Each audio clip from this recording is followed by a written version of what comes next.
बिस्मिल्लाहिर्रहमानिर्रहीम। आज हम फिर एक बार मोटरवे पर हैं। पिछली दफ़ा आपके साथ बराह रास्त गुफ्तगू की थी, लेकिन इस दफ़ा गुफ्तगू करते रहेंगे और रिकॉर्डिंग के बाद आपको ये सारा कुछ बताएंगे पाकिस्तान की सियासत में क्या हो रहा है। तो साथ साथ मैं गाड़ी भी चला रहा हूँ, लेकिन आपको मनाज़र भी दिखाते जाते हैं। मोटरवे पे आपको ज़्यादातर मनाज़र ही दिखाएंगे और आवाज़ हमारी साथ साथ चलती रहेगी। पाकिस्तान की सियासत भी बड़ी अजीब है। आपके सामने ही है पाकिस्तान में क्या कुछ होता है। इमरान खान के हवाले से बात कर लेते हैं। इमरान खान ने गुज़श्ता रोज़ और गुज़श्ता रात को कारकुनों से मुलाकात की, उन कारकुनों से मुलाकात की जो एक अरसे से इमरान खान के साथ मुलाकात के मुतमन्नी थे, लेकिन उनकी इमरान खान के साथ मुलाकात नहीं हो रही थी। ज़िले शाह कई माह तक इमरान खान से मुलाकात की ख्वाहिश लिए ज़मान पार्क के बाहर इमरान खान के घर के बाहर बैठा रहा, लेकिन उसकी मुलाकात ना हो सकी, जिस पर इमरान खान को पछतावा है। बहुत से लोग आए इमरान खान से मुलाकात के लिए, लेकिन नाकाम लौट गए। और मैं समझता हूँ कि हमारे चैनल पर सबसे ज़्यादा इस हवाले से वावेला किया गया था कि ये लोग बैठे हुए हैं। कितने लोग हैं, कोई हैदराबाद से आया है, कोई रहीम यार खान से आया है, कोई दीर से आया है, कोई कहाँ से आया, कोई कहाँ से आया। कराची से भी आने वाले लोग थे। चांदे की मुलाकात हुई, बाकी ऐसे ही चले गए। एक बंदा हैदराबाद से आया था, वो इमरान खान के लिए पेशावरी चप्पल, वेस्ट कोट और अजरक और दीगर चीज़ें भी लेके आया था, लेकिन उसकी मुलाकात नहीं हो सकी, तो वो बेचारा मायूस चला गया। शहजादुद्दीन उसका नाम था, काउंसलर बाद में वो मुंतखब हुआ है। तो उसने जाते हुए उसके पास किराया भी नहीं था, उसकी मुलाकात नहीं हो सकी, तो उसने फिर वो चप्पल जो खान साहब के लिए लेके आया था उसने 2600 की फ़रोख्त की है और वो किराया अदा करके चला गया। तो इमरान खान ने चलो ये अच्छा हो गया कि मुलाकातें शुरू कर दी हैं, लेकिन किस कीमत पर? ज़िले शाह की मौत की कीमत पर। ज़िले शाह फौत हो गया, शहीद हो गया। उसके बाद इमरान खान ने चले ठीक है, उसके बाद भी अच्छा फ़ैसला कर लिया, जैसा भी है। अब थोड़ी बात कर लेते हैं इंतखाबात के हवाले से। इंतखाबात के हवाले से इस हुकूमत की तरफ से ये रिपोर्टें बनवाई गई हैं, अदारों से बनवाई गई हैं, जिनमें कहा गया है कि पाकिस्तान में दहशतगर्दी का ख़तरा है, इसलिए ये इंतखाबात नहीं होने चाहिए। कब तक ख़तरा है ये नहीं बताया। 2 महीने तक, 4 महीने तक, 6 महीने तक, साल तक, 2 साल तक, 5 साल तक, 10 साल तक। और जब तक ख़तरा है हुकूमत में कौन रहेगा? शहबाज शरीफ साहब रहेंगे। इन्होंने इस अदारे से लिखवा लिया, उस अदारे से लिखवा लिया, इससे लिखवा लिया, उससे लिखवा लिया। इस काम के लिए इनको अगर भगवान से लिखवाना पड़ता और अपने हनुमान से लिखवाना पड़ता। हनुमान तो इनका एक लंदन में बैठा हुआ है, एक कराची में है, उन दोनों ने लिख कर दिया, तो फिर भगवान से भी इन लोगों ने लिखवा के ले आना था। जी ये हमारे भगवान ने कहा है कि हालात बहुत ख़राब हैं, दहशतगर्दी हो रही है, तो इंतखाबात ना हो। पाकिस्तान की सियासत की तो हम अमूमन बात करते रहते हैं, थोड़ा सा इंटरनेशनल सिनेरियो पर भी नज़र डाल लेते हैं। 2 बड़ी अहम खबरें हैं। चीन की तरफ से पूरी कोशिश की गई है कि ईरान और सऊदी अरब के माबैन तल्लुकात फिर से बहाल हो जाएं, और वो तल्लुकात बहाल हो गए हैं। बहुत ज़बरदस्त हुआ है कि उम्मत मुसलमान को तकसीम करने की कुव्वतें साजिशें करती रहती हैं, लेकिन इन कुव्वतों को दोष देने की बजाय हम ये क्यों नहीं सोचते कि हमें अपना खुद फैसले करने हैं, हम क्यों इकट्ठे नहीं हो जाते। बहरहाल चीन की तरफ से बहुत अच्छा किया गया है, और सऊदी अरब और ईरान की तरफ से भी बड़ा पॉजिटिव रिस्पांस दिया गया है। बहुत अच्छा हुआ है कि सऊदी अरब और ईरान के तल्लुकात बहाल हो गए हैं, सफारत खाने खुलने वाले हैं।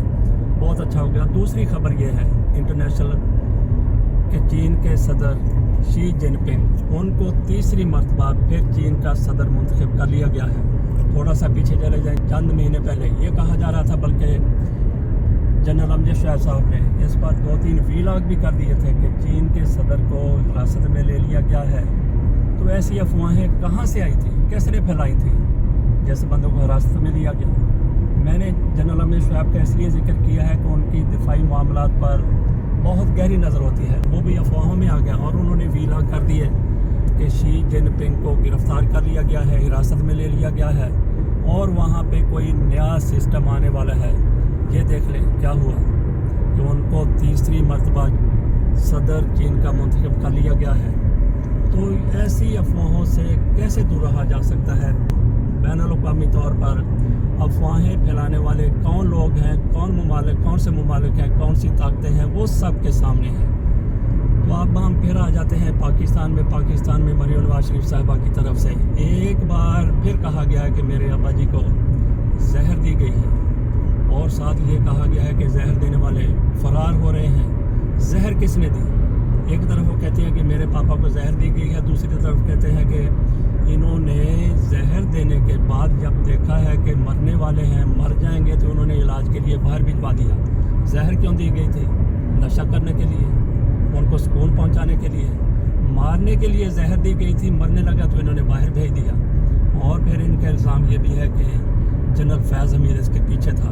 ہر معاملے میں جنرل فیض حمید، اس وقت جنرل فیض حمید کی کوئی حیثیت نہیں تھی۔ اس وقت DGISI کون تھے؟ نوید مختار تھے۔ فیض حمید نے نیچے ہوتے ہوئے زہر دے دیا، اور علاج کے لیے نوید مختار صاحب نے میاں نواز شریف کو پاکستان سے باہر بھجوا دیا۔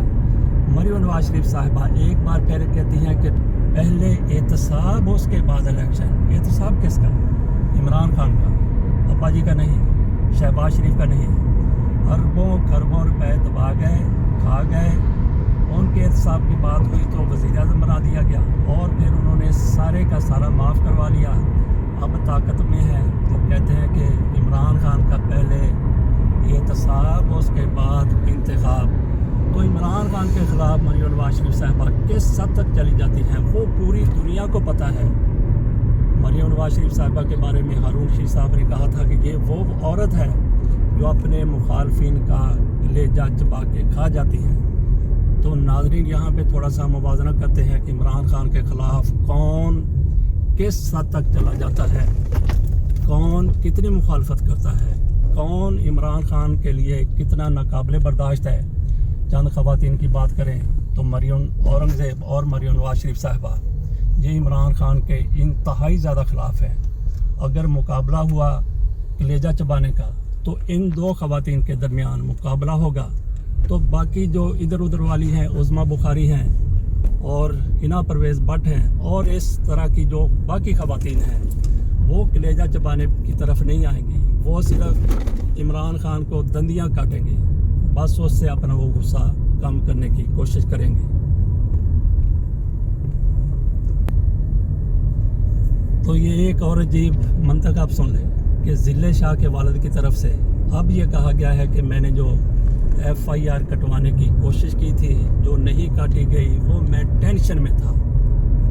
2-3 دن کے بعد ضلع شاہ کے ابا جی کی ٹینشن دور ہو گئی اور انہوں نے یہ بیان دے دیا۔